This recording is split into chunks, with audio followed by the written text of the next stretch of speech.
Amen. Amen. Amen. Le sang de Jésus. Le sang de Jésus. Le sang de Jésus. Le sang de Jésus. Le sang de Jésus. Le sang de Jésus. Le sang de Jésus. Dans le puissant nom de Jésus, nous avons prié. Amen. Amen. Amen. Bien-aimé dans le Seigneur Jésus-Christ, bonjour ou bonsoir suivant le temps qui se passe là où tu es maintenant là. Je suis apôtre Focam chrétien du ministère de John et de tout ministère. Je suis votre partenaire de prière de tout le temps. Je suis votre partenaire de prière de tous les jours. Encore que la grâce et la paix de notre Seigneur Jésus-Christ soient avec toi et toute votre famille. Amen. Avant que nous ne commencions notre prière, thème de prière aujourd'hui, papa, maman, je vais vous exhorter de mettre une cuillère à café d'huile d'onction dans votre bouche. Rincez votre bouche avec cela et laissez-la durer dans votre bouche au moins 2 minutes avant de l'avaler. Mettez aussi l'huile d'onction dans la paume de vos mains. Frottez votre main avec cela. Frottez très bien cela avec vos mains. Frottez votre front avec l'huile d'onction. Touchez vos cheveux. Touchez votre nombril aussi. Faites la même chose aussi pour vos enfants. Exactement la même chose. Vos bien-aimés. Et qui que ce soit. Ne laissez personne. Avant que dans les enfants ne dorment, embaumez les enfants avec l'huile d'onction. La même chose. Avant de partir, quelquefois, faites la même chose. Alléluia. Amen. La Bible nous dit très bien dans 1 Thessaloniciens 5, 17, il est écrit priez sans cesse. Priez sans cesse. Parce qu'il faut prier. Notre thème de prière aujourd'hui, c'est rendez-vous avec Dieu. Chacun va se préparer pour le rendez-vous avec Dieu. Notre thème de prière aujourd'hui, c'est rendez-vous avec Dieu. Papa, maman, notre message d'aujourd'hui s'intitule rendez-vous avec Dieu. Donc, si vous êtes capable de voir, si vous êtes capable de voir le Seigneur, comme l'a fait Ésaïe, dans le livre de Ésaïe, si tu es à mesure de voir même le Seigneur, si tu étais à mesure de voir le Seigneur comme l'a fait Ésaïe, 99% de vos problèmes seront résolus parce que vous lui poserez des questions très directes. Je vous rappelle encore, papa, maman, bien-aimé, Dieu dit ce qu'il veut dire. Dieu veut aussi dire ce qu'il dit. Dieu vous donnera des réponses directes et secs. C'est comme ça qu'il est. La Bible dit très bien dans Amos chapitre 4, verset 11, je cite, « J'ai détruit certains d'entre vous, comme j'ai détruit Sodome et Gomorrhe. Vous étiez comme un bâton ardent retiré du feu. Mais vous n'êtes pas revenus à moi, dit l'Éternel. » Papa, maman, réfléchissez très bien sur ce verset. Ce verset signifie que certains des problèmes que nous traversons aujourd'hui peuvent en fait être dus au fait que le Seigneur nous a renversés. C'est le Seigneur qui nous a renversés et que nous ne sommes pas revenus à lui pour pleurer. Je vais partager encore avec vous Amos chapitre 4, verset 11. Il est écrit, « Voici donc ce que je vais te faire, Israël. Puisque je vais te faire cela, prépare-toi à la rencontre de ton Dieu, Israël. » Voici très bien. Voici là où le titre de notre message d'aujourd'hui est sorti. Le rendez-vous.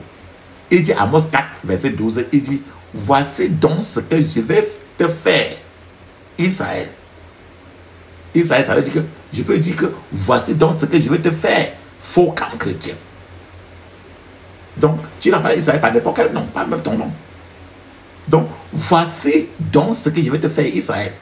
Puisque je vais te faire cela, prépare-toi à la rencontre de ton Dieu, Israël. Donc, quand on te dit que prépare-toi à la rencontre, ça veut dire que c'est un rendez-vous avec Dieu.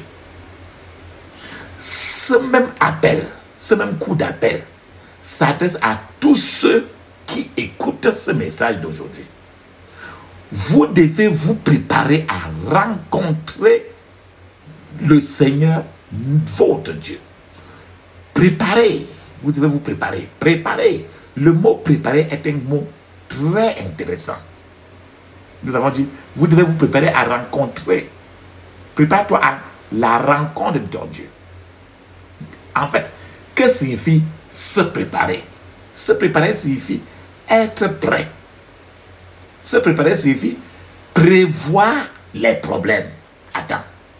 Se préparer signifie répéter très bien, se répéter très bien à l'avance avant de le rencontrer. Se préparer signifie s'entraîner pour une tâche spécifique. Se préparer signifie poser une fondation.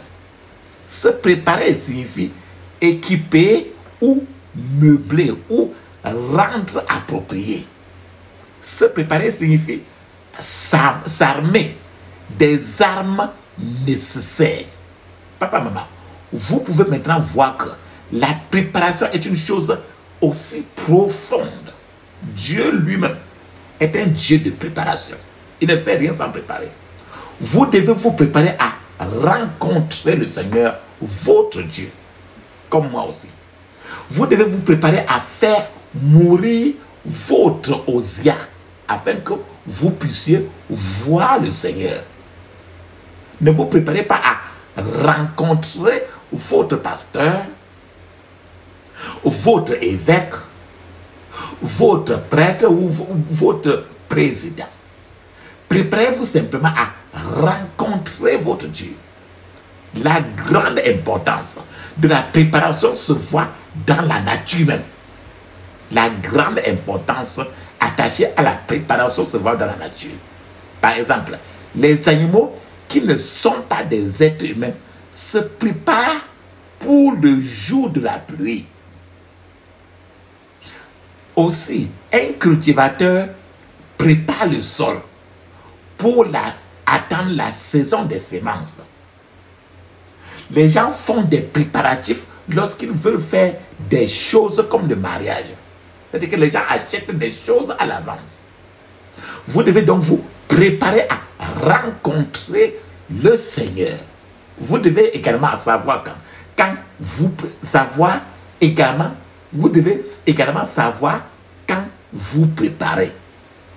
Et le moment où nous nous préparons à rencontrer Dieu, c'est maintenant, car la Bible dit que c'est maintenant le jour du salut. Maintenant, il sera peut-être demain, il sera peut-être trop tard. Vous devez comprendre, papa, maman, ce que signifie le principe de la préparation. C'est triste, mais c'est aussi vrai que 90% de ceux qui vont même à l'église le dimanche ne sont pas du tout préparés pour le ciel. De nombreux pasteurs aussi ne sont pas préparés pour le ciel. Un certain esclave, je vais vous donner un témoignage. Un certain esclave a vu son maître mourir. Après, finalement, lorsque le maître est mort, son maître est mort, il a dit à la première personne qui est venue pour pleurer près du cadavre. Il a dit à la première personne qui est venue pour pleurer près du cadavre que son maître n'était peut-être pas allé au ciel. L'homme qui pleurait a demandé à l'esclave pourquoi il avait dit cela. Il a demandé pourquoi tu as dit cela. L'esclave a répondu seulement que non. J'ai vécu avec mon maître, j'ai vécu avec lui. Et je sais que chaque fois qu'il voulait voyager n'importe où, il faisait des préparatifs. Mais pour ce voyage particulier, il n'a fait aucune préparation. Donc, je ne pense pas qu'il soit allé au ciel. L'homme qui est venu pour pleurer à côté de ce cadavre, l'homme qui pleurait lui a demandé tu dis qu'il n'est pas préparé, as-tu vu son cœur? L'esclave a dit à l'homme là attends, je viens. L'esclave a couru rapidement, allé dans la chambre, allé sous le lit. Il a sorti la bouteille d'alcool pour venir lui montrer. Papa, maman, bien aimé, si vous observez très bien, vous verrez que les choses terribles se passent maintenant et que beaucoup de choses ne marchent pas dans la maison de Dieu. Pour commencer, il y a beaucoup de gens qui se tiennent derrière la chaise, à l'estrade de l'église, de la maison de Dieu pour prêcher et qui devraient faire autre chose. Ils sont là pour prêcher, mais ils devaient faire autre chose parce que ce n'est pas leur place. La chair, l'estrade de l'église devant est devenue un endroit bon marché de nos jours. C'est un endroit où chacun monte là devant là pour faire n'importe quoi. Mais très bientôt, si Jésus tarde à venir, le feu de Dieu va visiter les chairs, les estrades et de nombreux prédicateurs vont tomber et mourir. Papa, maman, ce qui me fait dire ceci, écoute très bien. Que fais-tu lorsqu'un pasteur d'une autre église vient voir un autre pasteur dans son église et dit, dit à ce nouveau pasteur-là que frère, vous devez m'aider.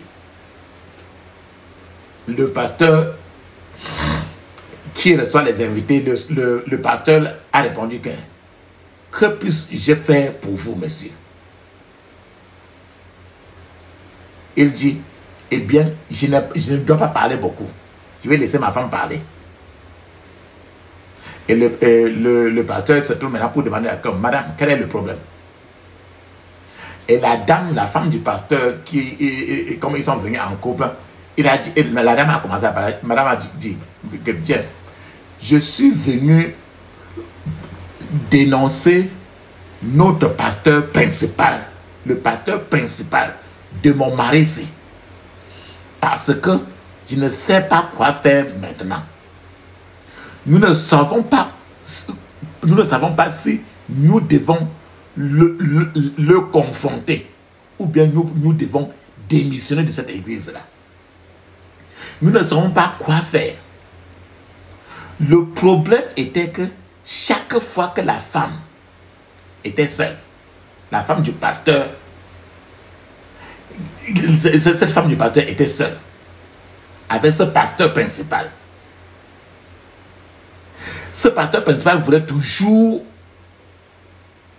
la molester sexuellement, voulait toujours faire avec elle. Et si son mari, qui est aussi maintenant pasteur, mais au-dessous de ce grand pasteur-là, si son mari confronte ce pasteur principal, son mari sera renvoyé et son ministère sera fauché. La femme a dit encore maintenant au gypsy que devons-nous faire, monsieur? Moi, on peut aller le confronter et dire maintenant toutes les vérités. Mais je n'ai pas de travail. Mon mari n'a pas un autre marché qu'il fait. Frères et sœurs, voilà comment les églises sont devenues maintenant un monde sexuel, un monde de la fornication. De nombreuses choses comme cela sont en train de se passer maintenant partout. De nombreux gens escroquent les autres au sujet de leur argent. Beaucoup se sont convertis même aujourd'hui en prophètes et fabriquent des prophéties parce qu'ils veulent de l'argent. Papa, maman, vous devez vous libérer pour ne pas être esclave des pasteurs, esclave des prêtres, esclave des apôtres, esclave des prophètes. Vous devez faire des préparatifs pour rencontrer personnellement votre Dieu. Chanter des louanges, action de grâce, c'est très bien, mais ça ne remplacera jamais les préparatifs pour rencontrer notre Dieu. Vous devez vous préparer à rencontrer le Seigneur. Vous devez creuser un puits Vous ne devez pas creuser un puits avant d'avoir soif. Vous ne commencez pas à creuser lorsque vous ne commencez pas à creuser lorsque vous avez déjà soif. Vous devez vous préparer à rencontrer le Seigneur. Vous devez vous préparer et prévenir même, au lieu de réparer et de vous repentir comme le font la plupart des gens maintenant. Lorsque vous vous préparez, vous prévenez. Mais si vous êtes occupé à vous repentir de temps en temps, vous serez occupé à réparer aussi de temps en temps. Papa, maman, je vais vous donner un petit témoignage. Notre maître à l'école primaire nous a dit à cette époque-là que lorsque vous ne vous préparez pas, vous vous préparez ainsi à échouer. Tous ceux qui sont destinés au ciel doivent se préparer pour l'éternité, car ils vont y passer beaucoup de temps. Les gens vont au ciel pour passer beaucoup de temps. Les gens vont à l'enfer pour passer trop de temps. Donc le Tout-Puissant nous met en garde contre la nécessité de nous préparer avant de nous tenir devant la barre du jugement. Car il n'y a aucun moyen d'y échapper. Beaucoup de choses dans la Bible peuvent ne pas être très claires pour beaucoup de gens. Mais il y a une chose qui est très claire. Et c'est le fait qu'il y aura un jugement. Et que le jugement se fera sans erreur. Nous devons nous préparer à voir le Seigneur notre Dieu, ou à en subir les conséquences. Que nous le voulions ou non. La vie elle-même est très courte. Vous devez vous préparer à rencontrer le Seigneur votre Dieu en raison de la certitude de la mort. Parce que l'homme est appelé à mourir. La Bible dans Hébreux chapitre 9 verset 27 nous dit très bien qu'il est réservé aux êtres humains de mourir une seule fois, et après quoi vient le jugement.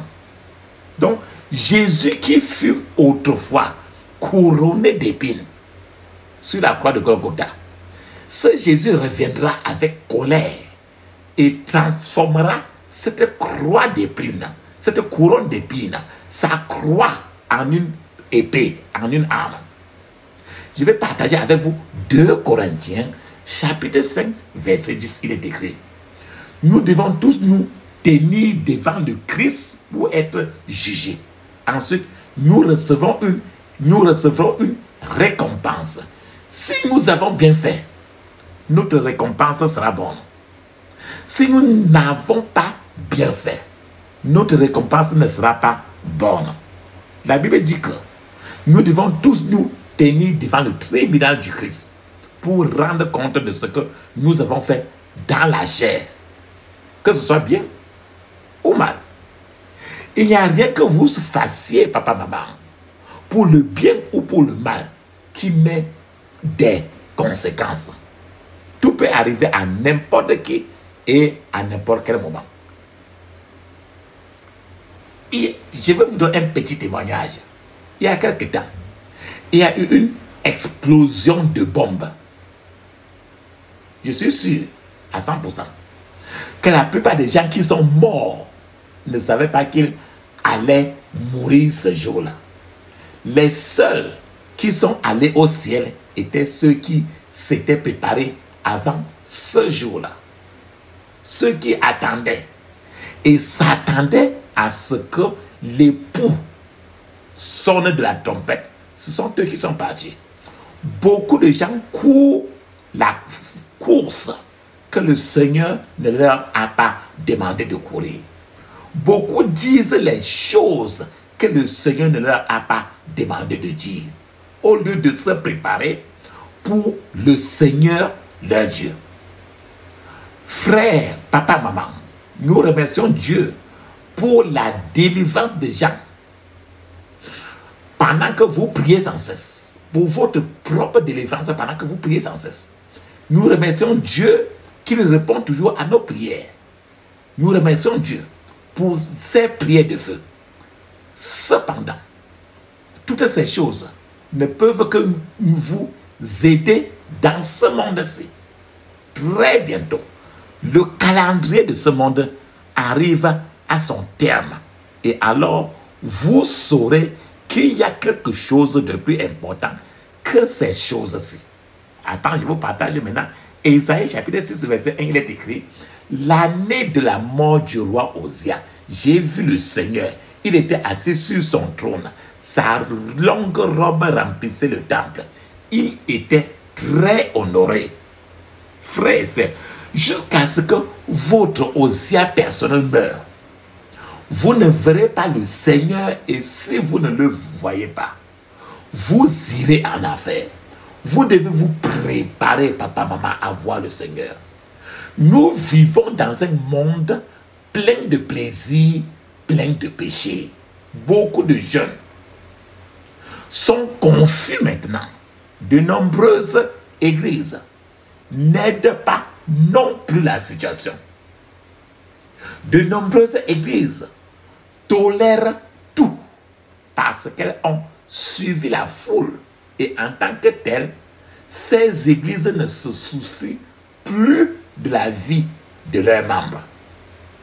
De nos jours, papa, maman, les gens aiment les hommes de Dieu ou les femmes de Dieu qui ne leur disent pas la vérité. Les gens aiment ceux qui leur disent ce qu'ils veulent entendre pour caresser leurs oreilles et qui collectent ensuite leur argent. Donc, l'évangile est aujourd'hui un marché. Nous ne sommes pas de ça. Nous sommes pour ceux qui sont prêts à rencontrer le Seigneur à tout moment et n'importe où. La Bible nous dit très bien, dans Matthieu chapitre 6, 33, il est écrit: cherchez premièrement le royaume et la justice de Dieu, et toutes ces choses vous seront données par-dessus. Les gens veulent que leurs problèmes soient résolus. Mais Dieu dit: cherchez-moi d'abord. Et tes problèmes, je les résous après. Donc, tes problèmes, c'est après. Jésus d'abord. Donc Dieu dit: oui, je vais résoudre tes problèmes. Mais d'abord, cherche-moi. Cherche-moi. Cherche-moi. Papa, maman, la question que je vous renvoie encore: voulez-vous la guérison sans le guérisseur? Voulez-vous des dons sans le donateur? Voulez-vous une manifestation charismatique sans maturité à la manière de Jésus-Christ? Si votre réponse est oui, alors vous n'êtes pas prêt à rencontrer le Seigneur. Nous servons un Dieu d'amour. Nous servons un Dieu de compassion, mais en même temps, ce Dieu est un Dieu jaloux. Pourquoi je dis que c'est un Dieu d'amour et un Dieu jaloux? Ça peut sembler être une incompatibilité. J'explique encore le plus. La même main de Dieu qui a touché les yeux de l'aveugle de Batimée et qui lui a permis de recouvrer la vue était la même main de Dieu qui a touché Myriam, la prophétesse, la sœur de Aaron. Et Myriam est devenue une lépreuse. Voilà comment il est violent. Je répète encore, autre chose, la même voix de Dieu qui a fait des miracles dans la vie de milliers et de milliers de personnes à l'époque de Élisée était la même voix qui a dit que la lèpre de quelqu'un devait revenir sur quelqu'un d'autre, dont la maladie de quelqu'un devait aller sur l'autre. Troisième chose, le même Dieu qui a ressuscité Lazare de la mort était toujours ce même Dieu qui a fait pleuvoir le tonnerre, le soufre et tout sur Sodome et Gomorrhe. C'est le même Dieu qui a permis à la femme de Lot de devenir une statue de sel. Papa, maman, jour après jour, cette voix résonne haut et fort. Prépare-toi à rencontrer le Seigneur, ton Dieu. On ne nous promet pas demain. Vous devez toujours être prêt car votre vie peut être redemandée en un instant, en un clin d'œil. Ça n'a rien à voir avec votre âge avancé ou bien votre âge très petit. Je vous donne un témoignage. Il y avait une sœur qui avait été amenée de l'hôpital. On l'a amenée à l'hôpital et on l'a ramenée à la maison parce que le docteur, le médecin l'avait abandonné et avait dit qu'il ne savait pas quoi faire d'autre de sa situation. Donc on l'a mis à la maison comme ça. Donc tout à coup, pendant la prière, il y a une parole de connaissance qui est sortie. Et cette parole de connaissance selon laquelle il y avait quelqu'un dont le sang avait été sucé par les sorciers jusqu'à ce qu'il soit sec. Mais que cette personne-là va recevoir la guérison. Juste là-bas, Dieu a guéri cette sœur-là. Et elle a été vraiment guérie. Écoute très bien.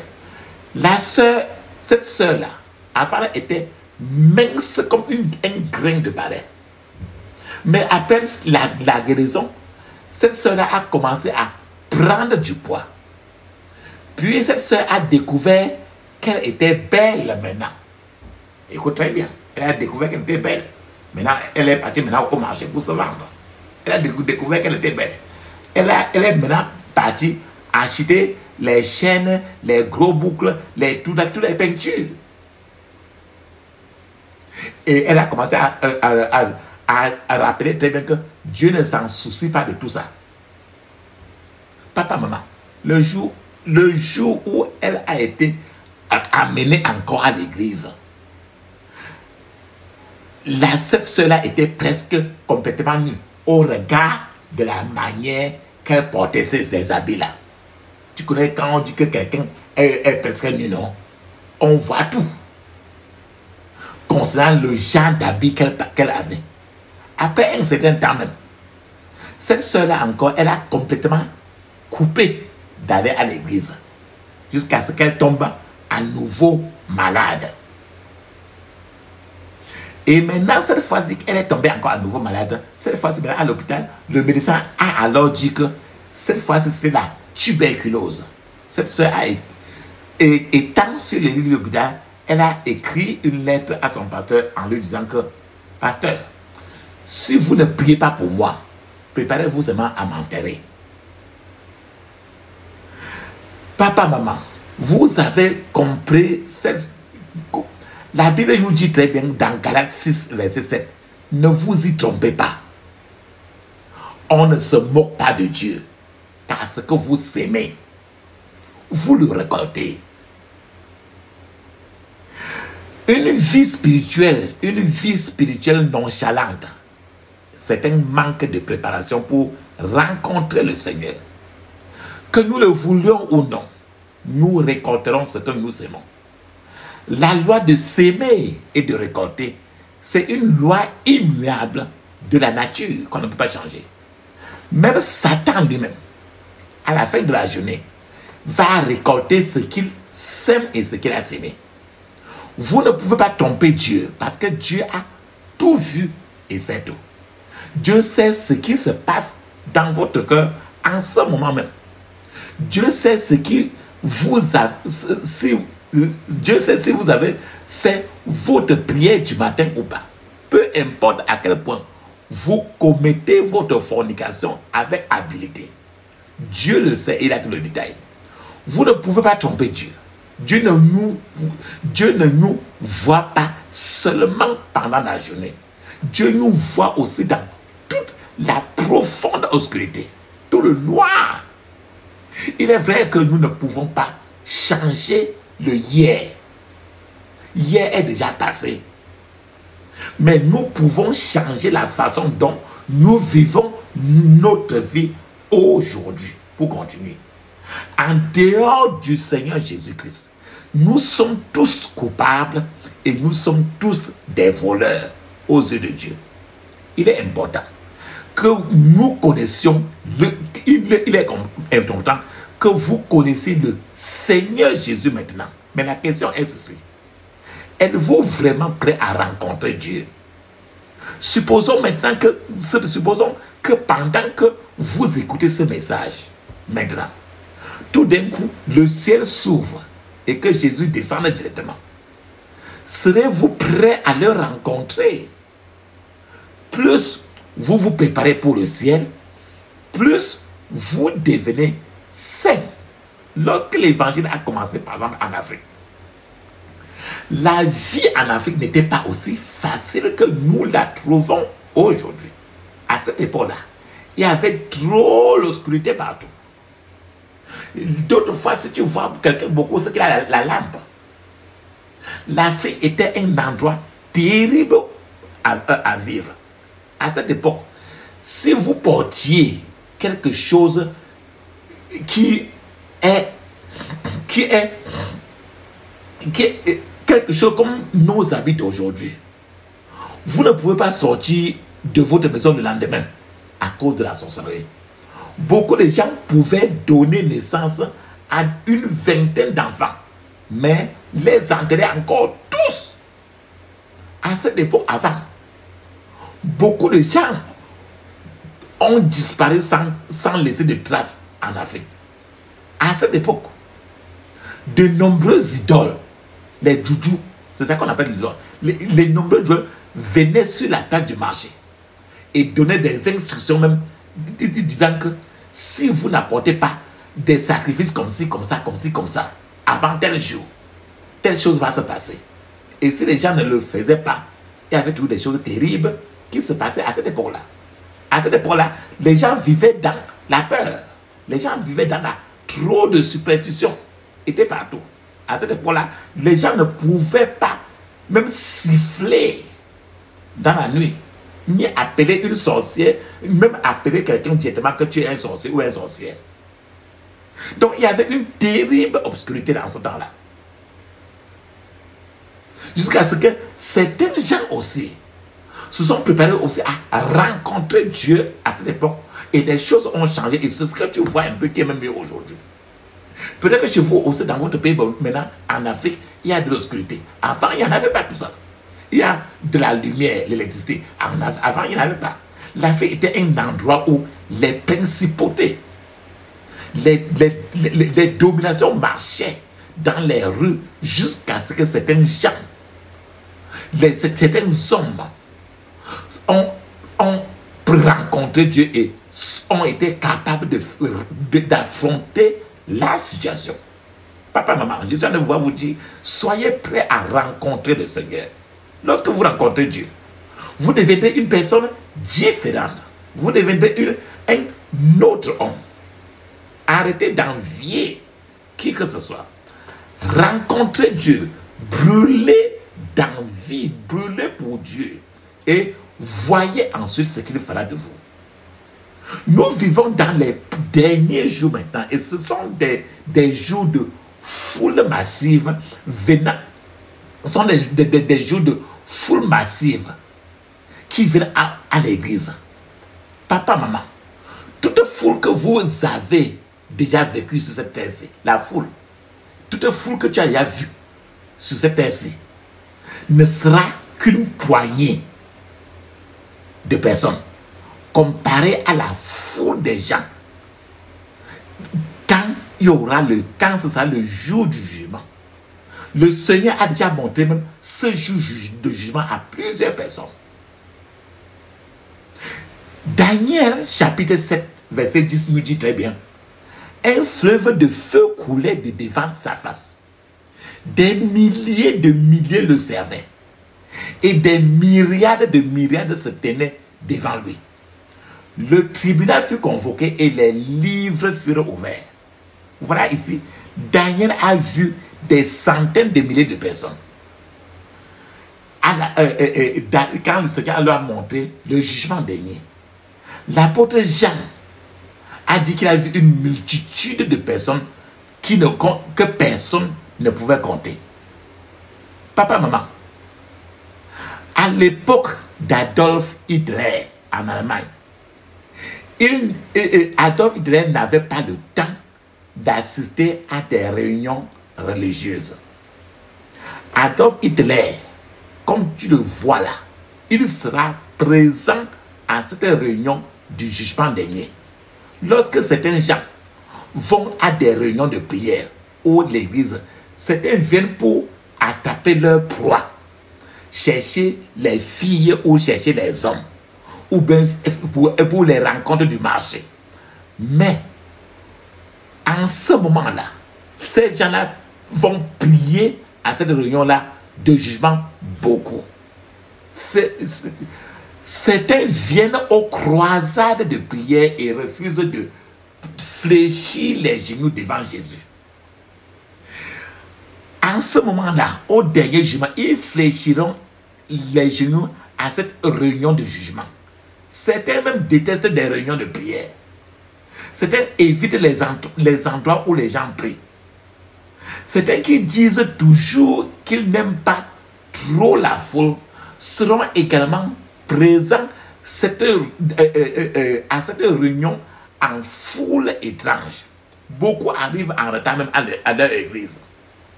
Et certains chagrinent même le cœur de leur pasteur en ne venant pas à des réunions qui sont importantes.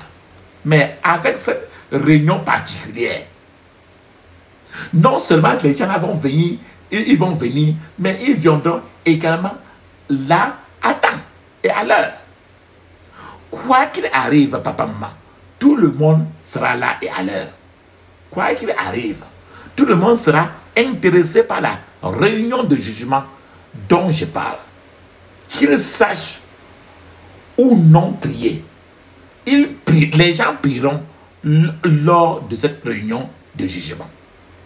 La Bible nous dit très bien, dans Romains 14, verset 11, il est écrit, je cite, « Car il est écrit, je suis vivant, dit le Seigneur, tout genou fléchira devant moi, et toute langue donnera gloire à Dieu. » Papa, maman, ce jour de jugement, les sourds vont prier. Les muets vont prier aussi. De nombreux présidents, les rois, les ministres, les politiciens seront là. Car que ce qui est écrit dans Romains 14, verset 1, soit nécessairement, cela va nécessairement se passer. Parce que tout va fléchir. Tout va fléchir. Que tu sois n'importe qui. Romains 14, 11 a dit très bien, car il est écrit, je suis vivant, dit le Seigneur. Tout genou fléchira devant moi et toute langue donnera gloire à Dieu. Que ce soit volontairement, maintenant, ou involontairement plus tard. Beaucoup aujourd'hui ne croient même pas que Jésus est même Seigneur. Beaucoup de gens croient que Jésus était juste un homme qui est gentil. Beaucoup de gens croient que Jésus était tout simplement un philosophe. Beaucoup de gens croient que Jésus était tout simplement une personne qui est merveilleuse. Beaucoup de gens croient que Jésus était au contraire rien qu'un enseignant ou un maître. Beaucoup de gens croient que Jésus était au contraire un grand maître. Mais ils ne confesseront pas Jésus quand vous leur demanderez de le faire. Mais lors de cette réunion de jugement, en ce dernier temps de jugement, à la rencontre de l'Éternel, ces gens vont confesser et s'agenouiller. Beaucoup de gens qui sont occupés à confesser les péchés. Il y a trop de gens même dans des églises dont leur travail est de confesser les péchés du pasteur. Les péchés des membres de leur église. En cette réunion-là, chacun va confesser ses propres péchés lors de cette réunion-là. Pourquoi? La Bible dit très bien dans Romains 14, verset 12. Ainsi donc, chacun de nous rendra compte à Dieu pour lui-même. La Bible ne dit pas que chacun va rendre compte à Dieu pour quelqu'un. Même ton enfant. Même ta femme ni ton mari. Tu ne peux pas confesser les péchés de ton enfant. Non. Dieu ne tolère pas cela. Quelqu'un confesser les péchés d'un pasteur, non. Chacun est seul. La Bible dit très bien dans Romains 14, verset 12. Ainsi donc, chacun de nous rendra compte à Dieu pour lui-même. Il n'a pas dit lui-même et ses enfants. Il n'a pas dit lui-même et son pasteur. Pour lui-même. Papa, maman. Décidez que, il faut que vous décidez que cette année, vous verrez le Seigneur dans sa puissance. Il n'y a rien que vous fassiez en secret qui ne soit révélé un jour. Beaucoup de choses sont cachées maintenant. Mais alors, tout sera mis en lumière. Beaucoup de choses sont tordues maintenant. Mais bientôt, beaucoup de ces choses-là seront redressées. Beaucoup de choses se passent dans l'obscurité maintenant.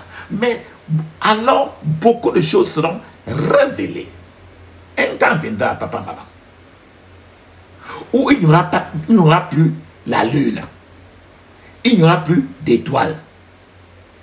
Pas d'almanach. Il n'y aura plus d'horloge. Il n'y aura plus de montre. Le mot année n'existera plus. Le mot mois n'existera plus. Le mot semaine, la semaine n'existera plus. Les jours, les heures n'existeront plus. Les minutes n'existeront plus. Les secondes n'existeront plus. Tous les comptes bancaires vont passer. Il est important de prier pour que ce jour ne vous prenne pas au dépourvu. Que ce jour ne vous surprenne pas. Papa, maman, la Bible nous dit très bien dans Apocalypse 20, verset 11, il est écrit: puis j'ai vu un grand trône et j'ai vu que Dieu était assis dessus. La terre et le ciel s'éloignèrent du lieu où il était assis et il n'y eut plus de place pour eux. Papa, maman, bien aimé, si vous n'êtes pas prêt à rencontrer le Seigneur votre Dieu, vous rencontrez au contraire trop de troubles. Vous vous demandez peut-être: comment puis-je me préparer pour le rencontrer? Papa, maman, c'est très simple. Je vais vous suggérer 3 clés de préparation. Première clé: toute opération du péché dans vous, dans votre vie, doit mourir. Le péché, vous devez confesser vos péchés étant seul. Confessez tous les péchés. Deuxièmement, vous devez avoir une repentance sincère. Confessez et vous vous séparez, frère. Ne jonglez pas. La troisième clé, vous devez décréter la mort de votre Osia, afin que vous puissiez voir ce que Dieu veut que vous voyez. Alléluia. La puissance est dans le sang de Jésus. La puissance est dans le sang de Jésus. La puissance est dans le sang du roi des rois. La puissance est dans le sang de Jésus. Le pardon est dans le sang de Jésus. Le pardon est dans le sang de Jésus. Le pardon est dans le sang du roi des rois.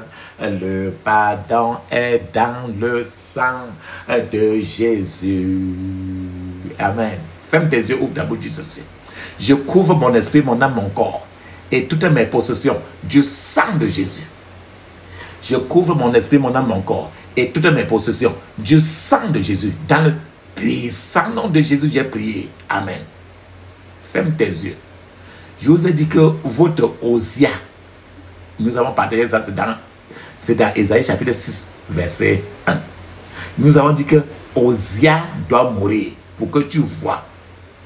Donc, que vous devez décréter la mort de votre Osia, afin que vous puissiez voir ce que Dieu veut que vous voyez. Ferme tes yeux, dis ceci: tout pouvoir d'Osia dans ma vie qui m'empêche de voir le Seigneur, tout pouvoir d'Osia dans ma vie qui m'empêche de voir le Seigneur, meurs au nom de Jésus.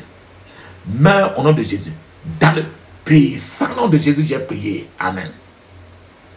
Papa, maman, mets une pause maintenant pour parler en langue 7 minutes. Le parler en langue est écrit dans Marc 16, 17. Actes des Apôtres, chapitre 2, de 1 à 5. Et c'est encore écrit dans plusieurs pages du Nouveau Testament. Pendant que tu parles en langue, je serai en train de vous attendre. Vas-y maintenant.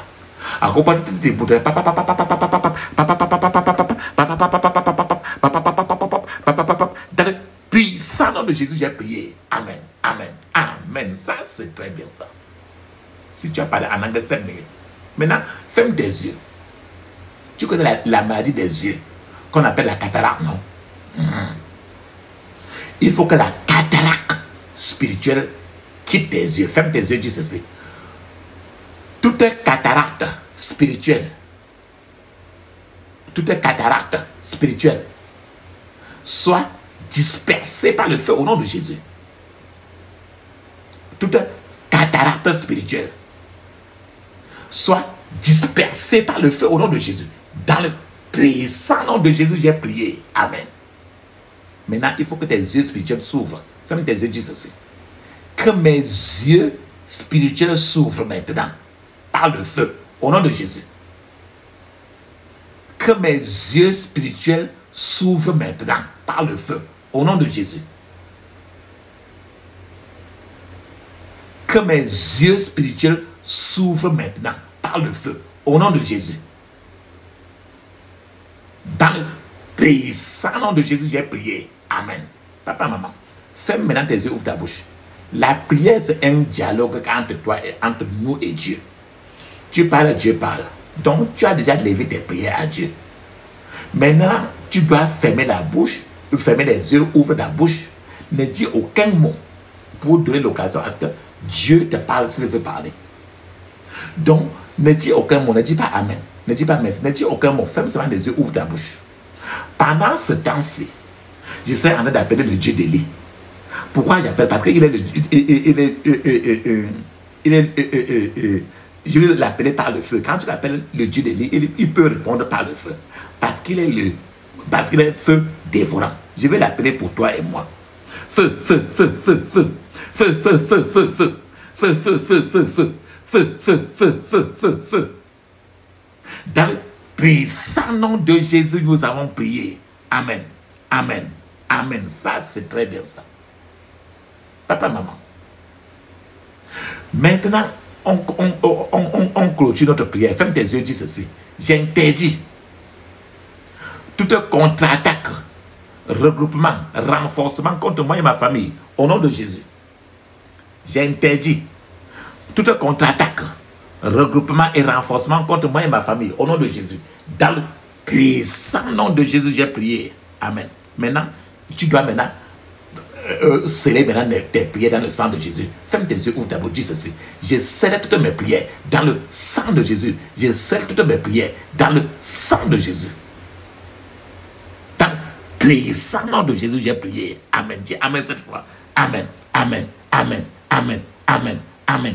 Amen. Ça, c'est très bien ça. Maintenant, là, il est temps de parler en langue 7 minutes. Mais je vous conseille tout de parler en langue au moins 30 à 1 heure de temps.